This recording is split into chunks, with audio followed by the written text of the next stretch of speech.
अस्सलाम वालेकुम, सत श्री अकाल जी। उम्मीद करना कि सारे ठीक हो दे। अच्छा जी, ਅੱਜ ਵਾਲੇ ਸਕੇਲ ਦਾ ਦੂਸਰਾ ਪਾਰਟ ਔਰ ਨਵੇਂ ਸਟੂਡੈਂਟ ਵਾਸਤੇ ਵੀ ਇਸ ਚੈਨਲ ਦੇ ਉੱਤੇ ਪਤਨ ਤੇ ਵੀ ਦਾ ਪੂਰਾ ਕੋਰਸ ਅਪਲੋਡ ਹੈ। ਸਾਰਿਆਂ ਦਾ ਸਾਰਾ ਫ੍ਰੀ ਹੈ। ਇੱਥੋਂ ਤੁਹਾਡੀ ਤਿਆਰੀ ਬਿਲਕੁਲ ਫ੍ਰੀ ਹੋ ਜਾਏਗੀ। ਐਪਲੀਕੇਸ਼ਨ ਵੈਬ ਪਤਨ ਤੇ ਗੂਗਲ ਤੋਂ ਡਾਊਨਲੋਡ ਕਰਨੀ ਜੇ ਐਂਡਰੋਇਡ ਫੋਨ ਦੇ ਵਿੱਚ, ਔਰ ਅਗਰ ਆਈਫੋਨ ਹੈ ਤੁਹਾਡੇ ਕੋਲ ਤੇ ਫਿਰ ਤੁਸੀਂ ਇੱਥੋਂ ਆਨਲਾਈਨ ਪੜ੍ਹ ਸਕਦੇ ਹੋ। ਤੇ ਬਾਕੀ ਜੀ ਮੈਂ ਕੋਸ਼ਿਸ਼ ਕਰਾਂਗਾ ਕਿ ਰੋਜ਼ਾਨਾ ਦੇ 2 ਸਕੇਲ ਅਪਲੋਡ ਕਰਾਂ, ਕਿਉਂਕਿ ਸਕੇਲ ਕਾਫੀ ਜ਼ਿਆਦਾ ਹੋ ਗਏ ਨੇ। ਅਗਰ ਇਸ ਤਰ੍ਹਾਂ ਕਰਦਾ ਰਿਹਾ ਤਾਂ ਫਿਰ ਉਹ ਮਤਲਬ ਸਕੇਲ ਬੜੀ ਲੇਟ ਜਿਹੜੇ ਨਹੀਂ ਅਪਲੋਡ ਹੋਣ ਦੇ ਸਾਰੇ। ਤੇ ਕੋਸ਼ਿਸ਼ ਕਰਾਂਗਾ ਜੈਸੇ ਜੈਸੇ ਟਾਈਮ ਮਿਲਿਆ। ਤੇ ਬਾਕੀ ਜੀ ਨਵੇਂ ਸਟੂਡੈਂਟ ਵਾਸਤੇ ਜਦੋਂ ਸ਼ੁਰੂ ਕਰਦੇ ਹੋ ਪਹਿਲੇ 2-4 ਦਿਨ ਸਮਝ ਕੁਛ ਨਹੀਂ ਕੋਈ ਨਹੀਂ ਆਉਂਦਾ। ਇਸ ਚੀਜ਼ ਤੋਂ ਪਰੇਸ਼ਾਨ ਨਹੀਂ ਹੋਣਾ ਵੀ ਸ਼ਾਇਦ ਮੈਨੂੰ ਹੀ ਸਮਝ ਨਹੀਂ ਆ ਰਹੀ, ਜਾਂ ਮੈਨੂੰ ਇੱਥੇ ਸਮਝ ਨਹੀਂ ਆ ਰਹੀ, ਜਾਂ ਕਿਸੇ ਹੋਰ ਕੋ ਪੜ੍ਹਦੇ ਹੋ ਉੱਥੋਂ ਸਮਝ ਨਹੀਂ ਆ ਰਹੀ। ਪਹਿਲੇ 2-4 ਦਿਨ ਕੋਈ ਸਮਝ ਨਹੀਂ ਆਉਂਦੀ ਤੇ ਆਹਿਸਤਾ ਆਹਿਸਤਾ ਜੈਸੇ ਤੋਂ ਚੀਜ਼ਾਂ ਦਾ ਪਤਾ ਲੱਗਦਾ ਫਿਰ ਉਸ ਤੋਂ ਬਾਅਦ ਸਮਝ ਆਉਣੀ ਸ਼ੁਰੂ ਹੋ ਜਾਂਦੀ ਹੈ। ਠੀਕ ਹੈ। ਇਹਦੇ ਵਿੱਚ ਜਦੋਂ ਲਾਇਸੈਂਸ ਸ਼ੁਰੂ ਕਰਦੇ ਹੋ ਮੁਸ਼ਕਲ ਇਹਦੇ ਵਿੱਚ 2 ਹਫ਼ਤੇ ਹੁੰਦੇ ਨੇ। ਜਿਹੜਾ ਬੰਦਾ ਉਹਨਾਂ 2 ਹਫ਼ਤਿਆਂ ਦੇ ਵਿੱਚ ਆਪਣੇ ਆਪ ਨੂੰ ਮਜ਼ਬੂਤ ਰੱਖਦਾ ਉਹ ਲਾਇਸੈਂਸ ਕਰ ਲੈਂਦਾ, ਔਰ ਜਿਹਨੇ ਛੱਡਣਾ ਹੁੰਦਾ ਉਹ ਉਹਨਾਂ 2 ਹਫ਼ਤਿਆਂ ਵਿੱਚ ਛੱਡ ਦਿੰਦਾ ਕਿ ਇਹ ਆਖੇ ਕਿ ਮੇਰੇ ਕੋਲ ਨਹੀਂ ਹੁੰਦਾ। ਜਿੰਨੀਆਂ ਵੀ ਕੀਤਾ ਜਾਂ ਜਿੰਨੀਆਂ ਸਟਾਰਟ ਕਰ ਲਿਆ ਮਤਲਬ ਪੜ੍ਹਦੇ ਹੋ ਪਏ, ਉਹਨਾਂ ਨੂੰ ਇਸ ਚੀਜ਼ ਦਾ ਅੰਦਾਜ਼ਾ ਹੋਵੇਗਾ ਕਿ ਸਟਾਰਟਿੰਗ ਵਿੱਚ ਕੀ ਪੋਜੀਸ਼ਨ ਹੁੰਦੀ, ਕੀ ਸਿਚੁਏਸ਼ਨ ਹੁੰਦੀ ਹੈ। ਸਮਝ ਕੁਛ ਨਹੀਂ ਆਉਂਦੀ, ਸਿਰ ਪੀੜ ਲੱਗ ਜਾਂਦਾ ਇਸ ਤਰ੍ਹਾਂ ਕਿ ਸਾਰਾ ਕੁਝ ਉੱਤੋਂ ਦੀ ਗੁਜ਼ਰਦਾ ਪਿਆ। ਔਰ ਇਹ ਤਕਰੀਬਨ 80% ਬੰਦਿਆਂ ਨਾਲ ਹੁੰਦਾ ਸਟਾਰਟਿੰਗ ਵਿੱਚ। ਤੇ ਇਸ ਵਾਸਤੇ ਜਿਹੜੇ ਨਵੇਂ ਆਏ ਹੋ ਉਹ ਇਸ ਚੀਜ਼ ਦਾ ਮਤਲਬ ਆਪਣੇ ਮਾਈਂਡ 'ਚ ਰੱਖੋ ਕਿ ਤੁਸੀਂ ਪਹਿਲੇ ਬੰਦੇ ਨਹੀਂ ਜਿਨ੍ਹਾਂ ਨਾਲ ਇਹ ਨਹੀਂ ਹੁੰਦਾ। ਮਤਲਬ ਇਹ ਚੀਜ਼ ਹੁੰਦੀ ਹੈ, ਜਿਹੜੇ ਅੱਗੇ ਕਰਦੇ ਨੇ ਪਏ ਉਹਨਾਂ ਨਾਲ ਵੀ ਇਹ ਚੀਜ਼ ਹੋਈ ਹੈ। ਠੀਕ ਹੈ, ਇਸ ਵਾਸਤੇ ਪਰੇਸ਼ਾਨ ਨਹੀਂ ਹੋਣਾ। ਤੇ ਚਲੋ ਜੀ, 16 number La patente di guida di categoria B, ਕਹਿੰਦਾ ਜਿਹੜਾ B ਕੈਟੇਗਰੀ ਦਾ ਲਾਇਸੈਂਸ ਹੈ, salvo diversa limitazione riportata sul documento stesso, ਅਗਰ ਕਹਿੰਦਾ ਡਾਕੂਮੈਂਟਸ ਦੇ ਉੱਤੇ ਕੋਈ ਲਿਮਿਟ ਨਹੀਂ ਦੱਸੀ ਗਈ, ਉਹ salvo allineamento ਜਾਂ ਬਰਾਬਰ ਨਹੀਂ alla data del compleanno del titolare, ਜਿਹਨੇ ਲਾਇਸੈਂਸ ਕਰਨਾ ਹੈ ਉਹਦੀ ਡੇਟ ਆਫ ਬਰਥ ਦੇ ਅਗਰ ਬਰਾਬਰ ਨਹੀਂ ਲਾਇਸੈਂਸ ਆ validità di 10 anni, ਤੇ ਫਿਰ ਕਹਿੰਦਾ ਲਾਇਸੈਂਸ 10 ਸਾਲ ਵੈਲਿਡ ਹੋਵੇਗਾ। se rilasciata o confermata ਅਗਰ ਇਸ਼ੂ ਕੀਤਾ ਜਾਂਦਾ ਹੈ। a chi non ha superato i 50 anni di età, ਜਿਹਨੇ ਹਲੇ 50 ਸਾਲ ਦੀ ਏਜ ਨੂੰ ਕ੍ਰਾਸ ਨਹੀਂ ਕੀਤਾ ਵੈਰੋ। ਅੱਛਾ, ਨਾਰਮਲੀ ਲਾਇਸੈਂਸ ਜਿਹੜਾ 10 ਸਾਲ ਦੀ ਦਿੰਦੇ ਨੇ, ਵੈਲਿਡ ਹੁੰਦਾ ਅਗਰ ਤੁਹਾਡੀ 50 ਸਾਲ ਤੋਂ ਏਜ ਜ਼ਿਆਦਾ ਨਹੀਂ ਹੋਈ ਤੇ। ਲੇਕਿਨ ਇਹਦੇ ਵਿੱਚ ਵੀ 2 ਚੀਜ਼ਾਂ ਹੁੰਦੀਆਂ ਨੇ, ਅਗਰ ਕੋਈ ਡਾਕੂਮੈਂਟਸ ਦੇ ਉੱਤੇ ਕੋਈ ਲਿਮਿਟ ਨਾ ਲੱਗੀ ਹੋਵੇ ਇੱਕ, ਤੇ ਦੂਸਰਾ ਅਗਰ ਲਾਇਸੈਂਸ ਦਾ ਸਕੈਡੈਂਸਾ ਜਿਹੜਾ ਹੈ ਉਹ ਤੁਹਾਡੀ ਡੇਟ ਆਫ ਬਰਥ ਦੇ ਅਗਰ ਬਰਾਬਰ ਕਰਦੇ ਨੇ ਤੇ ਫਿਰ 10 ਸਾਲ ਤੋਂ ਕੋਈ ਮਹੀਨਾ 2 ਘੱਟ ਵੀ ਹੋ ਸਕਦਾ ਹੈ ਜਾਂ ਮਹੀਨਾ 2 ਜ਼ਿਆਦਾ ਵੀ ਹੋ ਸਕਦਾ ਹੈ। ਉਹ ਡੇਟ ਆਫ ਬਰਥ ਦੇ ਸਕੈਡੈਂਸਾ ਇਸ ਵਾਸਤੇ ਬਰਾਬਰ ਕਰਦੇ ਨੇ ਕਿ ਜਦੋਂ ਸਕੈਡੈਂਸਾ ਹੋਣਾ ਹੈ ਕਮ ਅਜ਼ ਕਮ ਬੰਦੇ ਨੂੰ ਉਹਦਾ ਆਈਡੀਆ ਹੋਵੇ। ਠੀਕ ਹੈ, ਇਹ ਸੂਰਤ ਵਿੱਚ ਘੱਟ ਜਾਂ ਜ਼ਿਆਦਾ ਵੀ ਹੋ ਸਕਦਾ ਅਗਰ ਡੇਟ ਆਫ ਬਰਥ ਦੇ ਬਰਾਬਰ ਕਰਨ। ਅਗਰ ਇਹ ਦੋਵੇਂ ਚੀਜ਼ਾਂ ਹੀ ਨਾ ਹੋਣ ਤੇ ਫਿਰ 10 ਸਾਲ ਦੀ ਹੁੰਦਾ ਹੈ। 17 ਨੰਬਰ 17 ਨੰਬਰ ਕੀ ਇਹ civilmente, ਜਿਹਦੇ ਤੇ civile ਲੱਗ ਗਈ ਹੈ, obbligato ਉਹਦੇ ਤੇ ਲਾਗੂ ਹੁੰਦਾ ਹੈ। a risarcire i danni, ਨੁਕਸਾਨ ਦੇ ਪੈਸੇ ਭਰਨਾ, provocati da un sinistro stradale, ਜਿਹੜਾ ਰੋਡ ਐਕਸੀਡੈਂਟ ਦੇ ਵਿੱਚ ਕੀਤਾ ਸੂ, può farsi assistere, ਕਹਿੰਦਾ ਉਹ ਹੈਲਪ ਵੀ ਲੈ ਸਕਦਾ ਹੈ, da un consulente infortunistica stradale, ਜਿਹੜੇ consulente ਦਾ ਮਤਲਬ ਜਿਹੜੇ ਇਸ ਬਾਰੇ ਕੰਮ ਕਰਦੇ ਨੇ, ਜਿਹੜਾ ਇਹ ਕੰਮ ਕਰਦੇ ਨੇ, ਕਹਿੰਦਾ ਉਹਨਾਂ ਕੋਲ ਹੈਲਪ ਵੀ ਲੈ ਸਕਦਾ ਇਸ ਚੀਜ਼ ਦੀ। ਫਿਰ 18 ਨੰਬਰ dritto di precedenza ਖਤਮ ਹੋ ਗਿਆ। Il segnale raffigurato indica, ਜਿਹੜਾ ਨਿਸ਼ਾਨ ਦਿਖਾਇਆ ਗਿਆ ਦੱਸ ਰਿਹਾ ਹੈ la fine di una strada a senso unico, e senso unico ਸੜਕ ਖਤਮ ਹੋ ਗਈ ਹੈ, falso। 19 ਨੰਬਰ ਨਿਸ਼ਾਨ ਦਾ ਕੀ ਮਤਲਬ ਹੈ ਵੀ ਅੱਗੇ ਜਾ ਕੇ ਸੱਜੇ ਮੁੜਨਾ ਹੈ ਇਸ ਕੈਟੇਗਰੀ ਦੀਆਂ ਗੱਡੀਆਂ। ਅੱਛਾ ਜੀ, ਇਹ ਤਸਵੀਰ ਜਿਹੜੀ ਹੈ ਪਿੱਛੇ ਸਕੇ ਦੇ ਵਿੱਚ ਵੀ ਆਈ ਸੀ।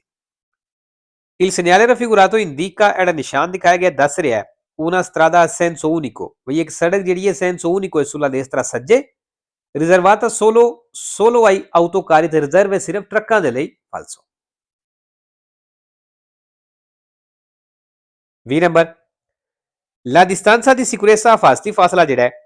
può essere diminuita, ਕਹਿੰਦਾ ਘੱਟ ਹੋ ਸਕਦਾ ਹੈ nelle gallerie, ਗੈਲਰੀ ਸੁਰੰਗ ਜਿਹੜੀ ਹੁੰਦੀ ਹੈ ਉਹਦੇ ਵਿੱਚ, falso। 21 number dopo avere eseguito una prima manovra di sorpasso, ਕਹਿੰਦਾ ਪਹਿਲਾ ਓਵਰਟੇਕ ਕਰਨੇ ਤੋਂ ਬਾਅਦ, ਸੌਖੇ ਲਫ਼ਜ਼ਾਂ 'ਚ ਬਈ ਇੱਕ ਪਹਿਲੀ ਗੱਡੀ ਜਿਹੜੀ ਤੁਸੀਂ ਕ੍ਰਾਸ ਕੀਤੀ ਹੈ, ਓਵਰਟੇਕ ਕੀਤੀ ਹੈ, ਉਹਦੇ ਤੋਂ ਬਾਅਦ। in strade ad almeno 2 corsie, ਉਹ ਸੜਕ ਤੇ ਜਿੱਥੇ ਘੱਟੋ ਘੱਟ 2 ਕੁਰਸੀਆਂ ਨੇ per senso di marcia ਇੱਕ ਤਰਫ ਚੱਲਣੇ ਦੇ ਲਈ, ਇਹ possibile seguirna un'altra, ਕਹਿੰਦਾ ਦੂਸਰਾ ਓਵਰਟੇਕ ਕਰਨਾ ਵੀ ਮੁਮਕਿਨ ਹੈ। सेंसर यंत्रारे देश तरह बिना सजे एंटर होने तू से नॉन सिक्रिया यंत्राल चो अगर रुकावट नहीं बनती ते वेरो जी अगर रुकावट नहीं बनती खतरा नहीं बनता फिर तुम दो गड्डियां भी क्रॉस कर सकते हो 22 नंबर ए चलती हुई गड्डी का स्पीया ऑन नहीं होना चाहिए अगर स्पीया ऑन हो गया तो यदा स्पीया एक तो होंगे रोसो कलर का तो यदा की मतलब है बई जो इंजन ऑयल है वो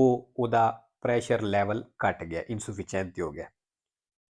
una spia di colore rosso ਕਹਿੰਦਾ spia ਲਾਲ ਕਲਰ ਦਾ contra segnata dal simbolo di figura ਦੀ ਇਹ ਨਿਸ਼ਾਨਦੇਹੀ ਕਰਦਾ ਹੈ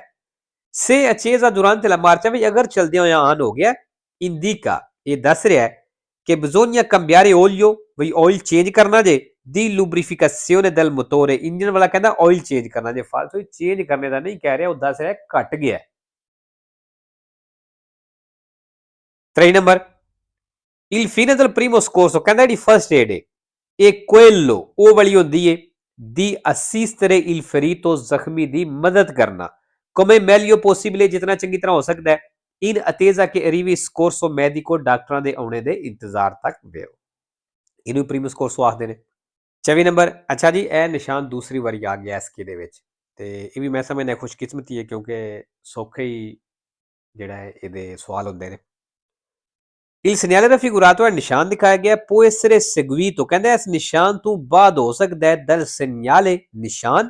fermarsi e dare precedenza मतलब ਇਸ ਤੋਂ ਬਾਅਦ ਸਟਾਪ ਦਾ ਨਿਸ਼ਾਨ ਹੋ ਸਕਦਾ ਹੈ ਵੇਰੋ ਜੀ ਹੋ ਸਕਦਾ ਹੈ ਕਿਉਂਕਿ dritto ਦੀ precedenza ਖਤਮ ਹੋ ਗਿਆ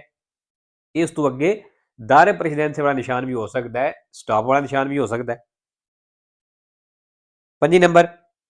il segnale raffigurato prescrive ਜਿਹੜਾ ਨਿਸ਼ਾਨ ਦਿਖਾਇਆ ਗਿਆ ਦੱਸ ਰਿਹਾ ਹੈ la circolazione ਵਿੱਚ ਜਿਹੜਾ ਚੱਲਣਾ ਵੇ per file parallele बराबर लेना में चलना जे falso 26 number la distanza di sicurezza फासला deve essere di almeno 100 metri कहना घट्टो घट 100 मीटर होना चाहिए nelle forti discese ज्यादा ढलान दे उत्ते falso 27 number nell'incrocio rappresentato nella figura da chalk ਤਸਵੀਰ ਦੇ ਵਿੱਚ ਦਿਖਾਇਆ ਗਿਆ ਇਹਦੇ ਵਿੱਚ I veicoli passano nel seguente ordine ਗੱਡੀਆਂ ਇਸ ordine ਨਾਲ ਜਾਣਦੀਆਂ T L ed E infine C ਕਹਿੰਦਾ T ਤੇ L ਫਿਰ A ਤੇ end ਤੇ C ਜਾਏਗੀ ਵੇਰੋ ਜੀ ਵੇਰੋ ਕਿਤੇ ਵੇਰੋ ਹੀ ਹੋਵੇਗਾ ਤੁਸੀਂ ਤਸਵੀਰ ਜਿਹੜੀ ਹੈ ਉਹ ਚੈੱਕ ਕਰ ਲਿਆ ਜੇ 28 number Il giubbotto retroriflettente ad alta visibilità ਕਹਿੰਦਾ ਜਿਹੜੀ ਚਮਕਦਾਰ ਜੈਕਟ ਹੁੰਦੀ ਹੈ ਜ਼ਿਆਦਾ ਦਿਖਾਈ ਦੇਣੇ ਵਾਲੀ protegge il conducente ਕਹਿੰਦਾ ਇਹ ਡਰਾਈਵਰ ਦੀ ਹਿਫਾਜ਼ਤ ਕਰਦੀ ਹੈ anche dai rischi chimici ਜਿਹੜੇ ਕੈਮੀਕਲ ਦਾ ਕੋਈ ਰਿਸਕ ਹੁੰਦਾ ਹੈ ਖਤਰਾ ਹੁੰਦਾ ਹੈ ਉਹਦੇ ਤੋਂ ਵੀ ਕਲੋਰੇ ਗਰਮੀ ਤੋਂ ਵੀ ਫੋਕੋ ਅੱਗ ਤੋਂ ਵੀ ਐਡ ਇਲੈਕਟ੍ਰਿਸਿਟà ਮਤਲਬ ਬਿਜਲੀ ਤੋਂ ਵੀ ਕਰੰਟ ਤੋਂ ਵੀ ਫਾਲਸੋ 29 number circolando su un veicolo a due ruote ਕਹਿੰਦਾ ਦੋ ਟਾਇਰਾਂ ਵਾਲੀ ਗੱਡੀ ਤੇ ਚੱਲ ਰਹੇ ਹੋ con fondo stradale bagnato ਵੀ ਸੜਕ ਜਿਹੜੀ ਹੈ bagnato ਇਹ ਗਿੱਲੀ ਹੈ La frenata è particolarmente pericolosa ਕਹਿੰਦਾ ਬ੍ਰੇਕ ਖਾਸ ਤੌਰ ਤੇ ਖਤਰਨਾਕ ਹੋਵੇਗੀ Se le ruote del veicolo ਅਗਰ ਗੱਡੀ ਦੇ tyre sono sul taglio del tram ਅਗਰ ਉਹ ਟਰਾਮ ਦੀ ਪਟੜੀ ਤੇ ਨੇ strisce pedonali ਪੈਦਲ ਵਾਲੀਆਂ ਲੈਣਾਂ ਤੇ ਨੇ ਉਹ ਤੁੰਬੀਨੀ ਜਾਂ ਜਿਹੜੇ ਢੱਕਣ ਹੁੰਦੇ ਨੇ ਸੜਕ ਦੇ ਉੱਤੇ ਉਹਦੇ ਉੱਤੇ ਨੇ ਤੇ ਫਿਰ ਕਹਿੰਦਾ ਬ੍ਰੇਕ ਖਤਰਨਾਕ ਹੋਵੇਗੀ ਵੇਰੋ ਜੀ ਅਗਰ ਤੁਸੀਂ ਮੋਟਰਸਾਈਕਲ ਜਾਂ ਮੋਟਰੀਨਾ ਚਲਾ ਰਹੇ ਹੋ ਸੜਕ ਗਿੱਲੀ ਏ ਤੇ ਤੁਸੀਂ ਬ੍ਰੇਕ ਲਾਉਂਦੇ ਹੋ ਅਗਰ ਮੋਟਰਸਾਈਕਲ ਦੇ ਟਾਇਰ ਜਿਹੜੀਆਂ ਥੱਲੇ ਲੈਣਾਂ ਲੱਗੀਆਂ ਹੁੰਦੀਆਂ ਨੇ ਉਹਨਾਂ ਤੇ ਟਾਇਰ ਨੇ ਜਾਂ ਥੱਲੇ ਪਟੜੀ ਏ ਉਹਦੇ ਤੇ ਟਾਇਰ ਨੇ ਜਾਂ ਥੱਲੇ ਕੋਈ ਢੱਕਣ ਜਿਹੜੇ ਹੁੰਦੇ ਨੇ ਉਹਨਾਂ ਉੱਤੇ ਟਾਇਰ ਹੈ ਤੇ ਫਿਰ ਬ੍ਰੇਕ ਖਤਰਨਾਕ ਹੋ ਸਕਦੀ ਹੈ ਕਿਉਂ ਇਹਨਾਂ ਜਗ੍ਹਾ ਤੋਂ ਮੋਟਰਸਾਈਕਲ ਸਲਿੱਪ ਹੋ ਸਕਦਾ ਹੈ 3 number Il consumo di carburante aumenta ਕਹਿੰਦਾ ਜਿਹੜਾ ਤੇਲ ਦਾ ਖਰਚ ਹੈ aumenta ਹੋ ਜਾਂਦਾ ਵੱਧ ਜਾਏਗਾ con aumentare del peso del veicolo ਗੱਡੀ ਦਾ ਵਜ਼ਨ ਵਧਣੇ ਦੇ ਨਾਲ ਵੇਰੋ ਜੀ ਗੱਡੀ ਤੇ ਜਿੰਨਾ ਵਜ਼ਨ ਵਧੇਗਾ ਗੱਡੀ ਤੇਲ ਉਹਨਾਂ ਜ਼ਿਆਦਾ ਖਾਏਗੀ ਠੀਕ ਹੈ ਤੇ ਲੋ ਜੀ ਅੱਜ ਦੀ ਵੀਡੀਓ ਇੱਥੇ ਖਤਮ ਕਰਨੇ ਆ